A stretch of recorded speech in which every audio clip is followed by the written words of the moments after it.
الحمد للہ رب العالمین والصلاة والسلام علی سید المرسلین اما بعد۔ ایک بھائی ایک روایت کے بارے میں پوچھتے ہیں جس روایت میں یہ دعویٰ کیا گیا ہے کہ جناب ابو بکر صدیق رضی اللہ تعالیٰ عنہ فرمایا کرتے تھے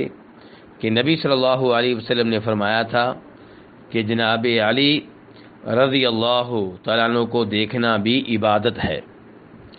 تو گزارش یہ ہے کہ نبی علیہ الصلاۃ والسلام کی طرف یہ الفاظ بہت سی سندوں کے ساتھ منسوب کیے گئے ہیں، لیکن یہ روایت نبی علیہ الصلاۃ والسلام سے ثابت نہیں ہے۔ یہ من گڑت الفاظ ہیں اور انہیں نبی علیہ الصلاۃ والسلام کی طرف منسوب کیا گیا ہے۔ اسی لیے موجودہ زمانے کے بہت بڑے محدث شیخ البانی رحمہ اللہ، جن کی ایک مشہور و معروف کتاب ہے سلسلۃ الاحادیث الضعیفہ والموضوعہ، کہ وہ احادیث جو ضعیف اور من گڑت ہیں، اس کتاب میں انہوں نے اس روایت کو بھی جگہ دی ہے اور بڑی تفصیل کے ساتھ اس کا دراسہ کیا ہے، اس کی اسٹڈی کی ہے، اور آخر میں فرماتے ہیں کہ خلاصہ کلام یہ ہے کہ اس حدیث کی اگرچہ سندیں بہت زیادہ ہیں، لیکن اس حدیث کی صحت پہ دل مطمئن نہیں ہے، کیونکہ اس حدیث کو روایت کرنے والے عام طور پہ جھوٹے راوی ہیں، اور ایسے راوی ہیں جن کے بارے میں مشہور ہے کہ وہ حدیثیں گڑا کرتے تھے،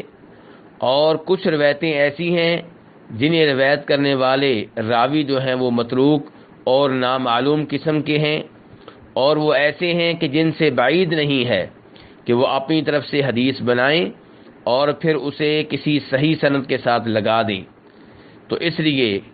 مجھے امام ابن الجوزی رحمہ اللہ کا یہ فرمان بعید نہیں لگتا کہ یہ جو حدیث ہے یہ من گڑت ہے۔ تو خلاصہ کلام یہ ہے کہ یہ الفاظ جو نبی علیہ الصلاۃ والسلام کی طرف منسوب کیے گئے ہیں، یہ آپ علیہ الصلاۃ والسلام سے ثابت نہیں ہیں، یہ خود گھڑے گئے ہیں اور پھر انہیں آپ علیہ الصلاۃ والسلام کی طرف منسوب کر دیا گیا ہے۔ اور آپ علیہ الصلاۃ والسلام کا فرمان ہے، بخاری شریف کی حدیث ہے، جو میرے ذمے جان بوجھ کر وہ بات لگائے جو میں نے نہیں کہی، اس کا ٹھکانہ جہنم ہے۔ لیکن اس کا مطلب یہ نہیں ہے کہ اس روایت کو من گڑت قرار دینے کے بعد جناب علی رضی اللہ تعالیٰ عنہ کی شان میں کوئی کمی ہو گئی ہے۔ جناب علی رضی اللہ عنہ کا مقام و مرتبہ اسلام میں بہت بلند ہے، وہ ہمارے چوتھے خلیفہ ہیں، اور اسلام کے لیے، دین کے لیے، توحید کے لیے ان کی بہت سی خدمات ہیں جو سنہری حروف سے لکھنے کے قابل ہیں۔ اور ہمارا عقیدہ ہے کہ نبی علیہ الصلوۃ والسلام نے فرمایا تھا کہ جناب علی رضی اللہ عنہ سے محبت ایمان کی نشانی ہے اور ان سے بغض و عداوت نفاق کی نشانی ہے، اور ہم ان سے اور ان کے صاحبزادوں سے محبت کرتے ہیں۔ ہم جناب فاطمہ رضی اللہ عنہ سے بھی محبت رکھتے ہیں، اور ہم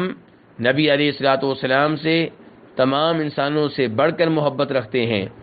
لیکن سب سے زیادہ محبت ہمیں اپنے خالق سے ہے، اپنے مالک سے ہے۔ اللہ رب العزت ہمیں صحیح معنوں میں قرآن و حدیث سمجھنے کی توفیق عنایت فرمائے۔